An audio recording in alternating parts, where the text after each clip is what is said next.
And then the next point of the 9-point manifesto is global understanding, which is that we've got to promote universal education, understanding, you know, science, furthering science and R&D and learning, but I think expanding what we take as, let's say, empirical knowledge. That is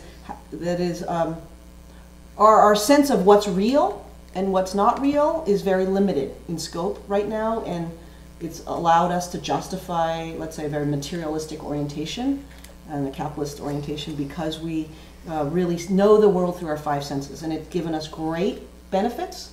I'm certainly not denying all the phenomenal technological advances we've made because of our ability to really hone in on these 5 senses. But at the same sense, I think quantum physics is starting to teach us that there's a bigger way to know what's true. Yeah, so a whole new dimension of reality. There's a whole new dimension that we want to open up to in terms of what is really real, that we start to incorporate, I think, also into our educational systems, because we're not educating our kids. Yeah, here we really are going to ponder into this whole new connection between spirituality, science, physics, and what is real. And it's bringing that all together at point 5 of global understanding. Because again, our mindset drives everything, and our beliefs drive everything, and this is a very, very foundational point for being able to reboot with a new understanding. Global organization is about how we collaborate as a world. What kind of organizational structures do we put into place so that we can effectively collaborate?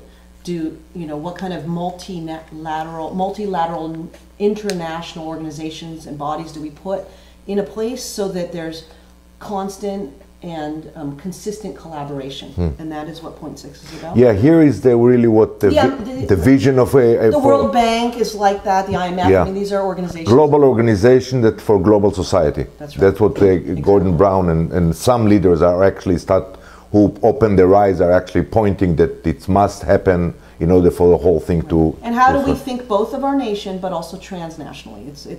It's a both and conversation. It's not an either or. Which really comes a lot from here, which is the in and out. And it's also a both and understanding of the world. It's a worldview based on both and, not either or. Beautiful.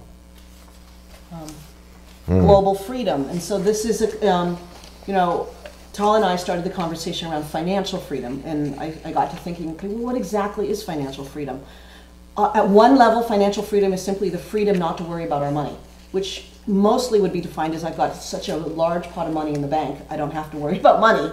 But that's actually not freedom when you think about it, because that's actually pure attachment, right? That's actually attachment to your bank account, because you're going to need your bank account in order to be free. That's not really freedom in its purest essence.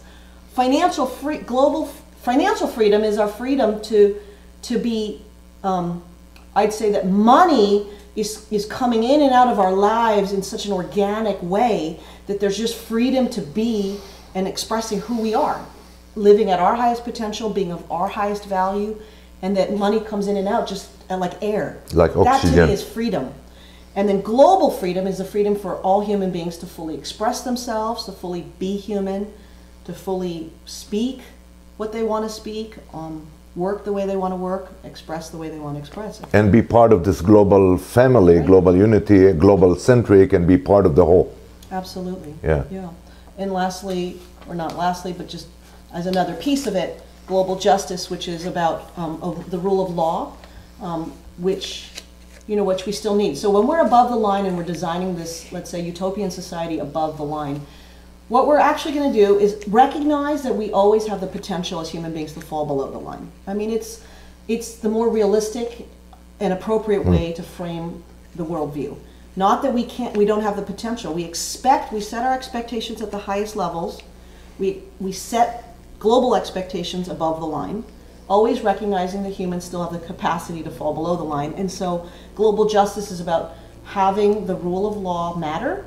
And so there's always equality before the law.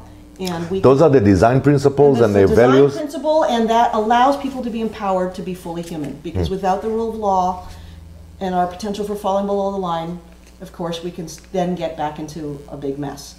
So we need all these 9 principles in play to really foster global prosperity. Beautiful. And what is this? And this then is just the diagram of a virtuous cycle that we can then reboot. That's the reverse. That's The reverse. Yeah. When we reboot, when we start to really bring these principles into play and set our expectations above the line and start living as a society, as individuals above the line, we can now be very productive, highly productive, because everyone's value is being brought. There's much less unemployment. We're very productive. There's a lot of fairness in the system because everyone's being taken care of. And because of that, there's a lot of stability. You see, productivity and fairness equals stability. We've missed that from the equation before. And with stability, productivity, and fairness, we now have prosperity, freedom to be human, and peace. I like how so it's actually moving from vicious circle to virtuous circle. We're trying to move ourselves from vicious cycle below the line to jumpstart and reboot to a virtuous cycle above the line. Which allows for prosperity. Above the line behavior that comes from being awake. And which the output, which is a the output is global prosperity, absolutely. Yeah, which is it's everybody. all related. I mean, it's absolutely all related. So it's really, what I see is really moving from the old me or you to the me and you. Me and you, absolutely. And everybody gets to win under this. Win-win. It's a win-win-win solution. Yeah. Multilateral winning. Winning.